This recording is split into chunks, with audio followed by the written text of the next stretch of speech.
Olá, seja muito bem-vindo, muito bem-vinda a essa pequena videoaula sobre mapas e filtros. Vamos falar um pouquinho sobre esses dois temas?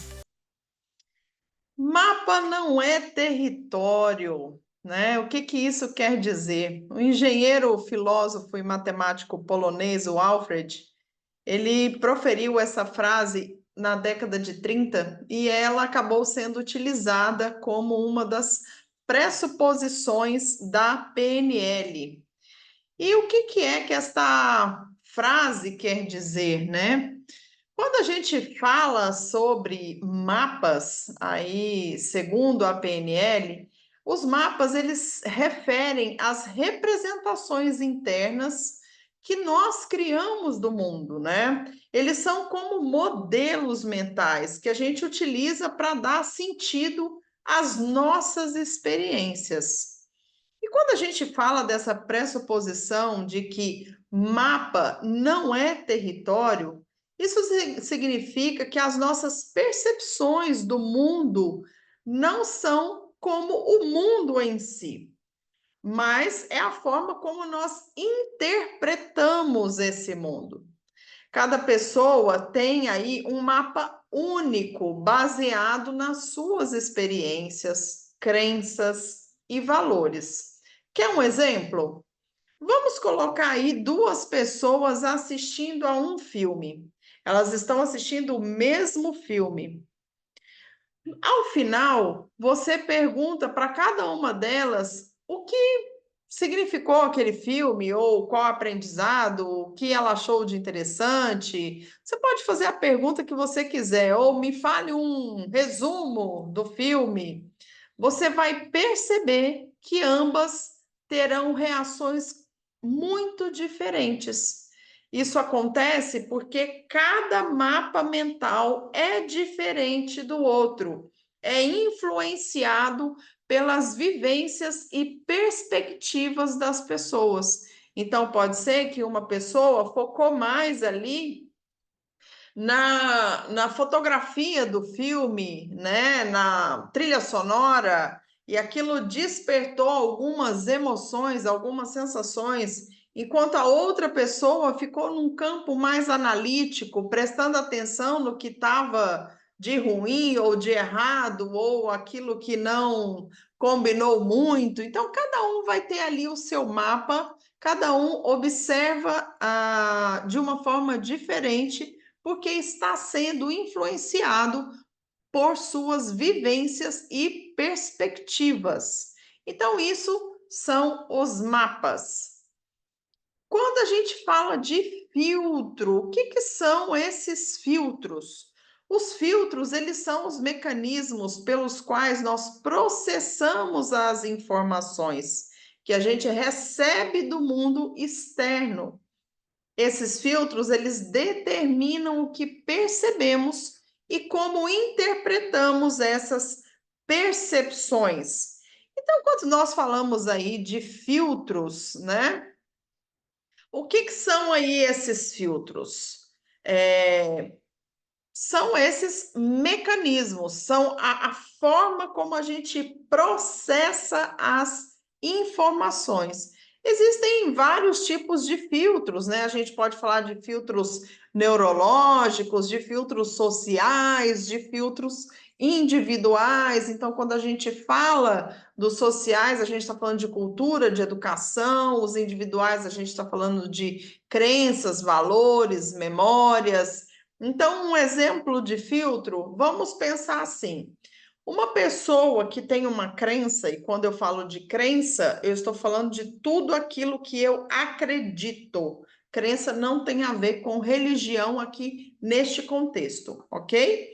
Então, à luz aí da PNL, da programação neurolinguística, a crença é tudo aquilo que eu acredito. Então, vamos pensar uma pessoa que tem como uma crença que o mundo é um lugar muito perigoso, né? E a outra pessoa tem uma crença de que o mundo é cheio de oportunidades. Então vamos pensar, se essas mesmas duas pessoas estão inseridas numa situação neutra, aonde não tem nem perigo, nem oportunidade, ali aparentemente, né, sendo demonstrado uma situação neutra, o que que você acha que vai acontecer? Né? Pense aí. A pessoa que tem essa crença de que o mundo é perigoso, dentro da situação neutra, ela vai enxergar aquela situação como uma ameaça para ela.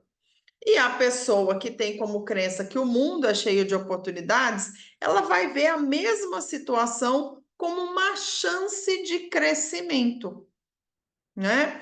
Vamos pensar aqui numa situação hipotética.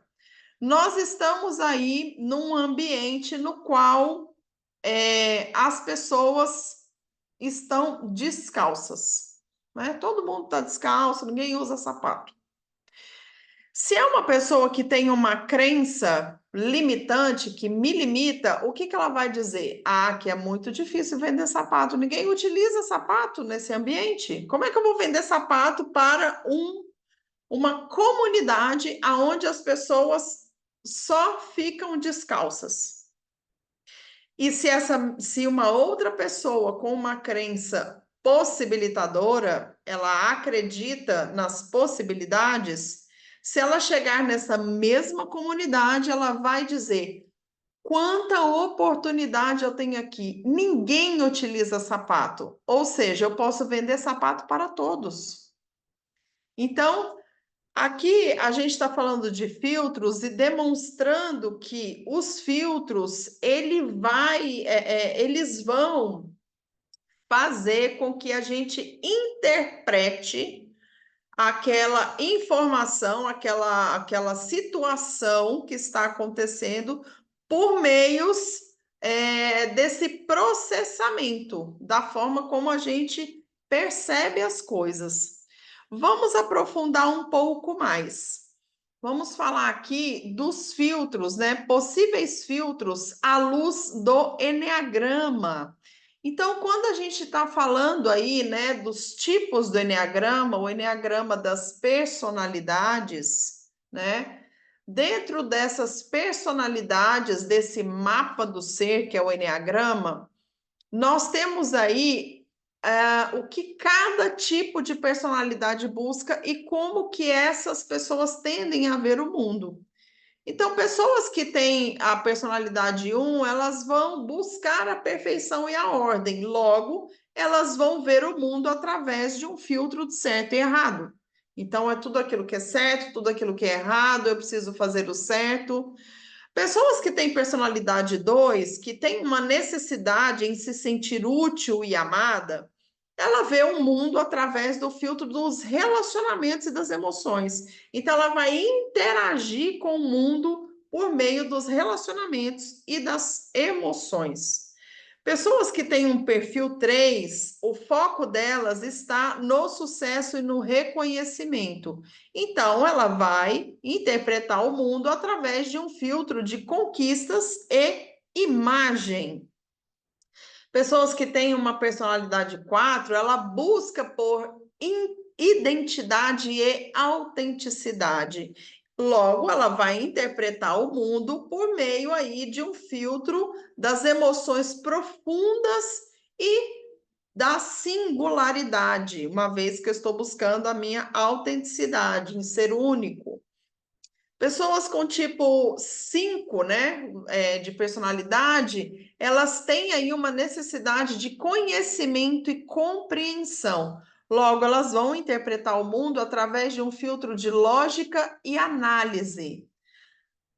As pessoas do tipo 6 têm uma necessidade de segurança e apoio. Então, elas veem o mundo através de um filtro de lealdade e previsibilidade. Pessoas com o tipo 7, elas têm uma necessidade de liberdade e experiências. Logo, elas vão interpretar o mundo por meio de um filtro de otimismo e de possibilidades. Tipo 8 são pessoas que buscam o poder e o controle.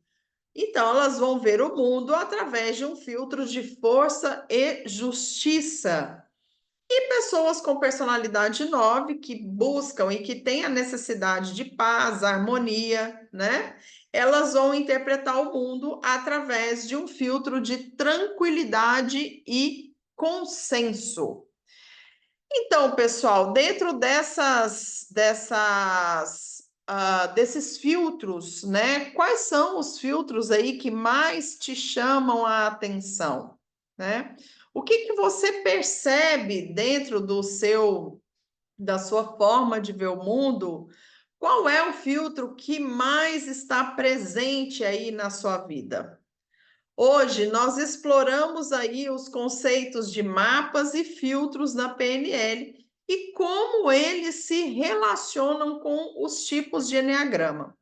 Entender esses conceitos pode nos ajudar a compreender melhor a nós mesmos e aos outros. Se você gostou aí desse conteúdo, traga as pessoas aqui para o nosso grupo do Telegram. Esses e outros conteúdos serão disponibilizados semanalmente, ok? E esse conteúdo faz parte aí do nosso mês da comunicação. Espero que você tenha gostado. Compartilhe aqui os seus insights, suas ideias, suas dúvidas, para que também possamos trocar com outras pessoas. Um grande abraço.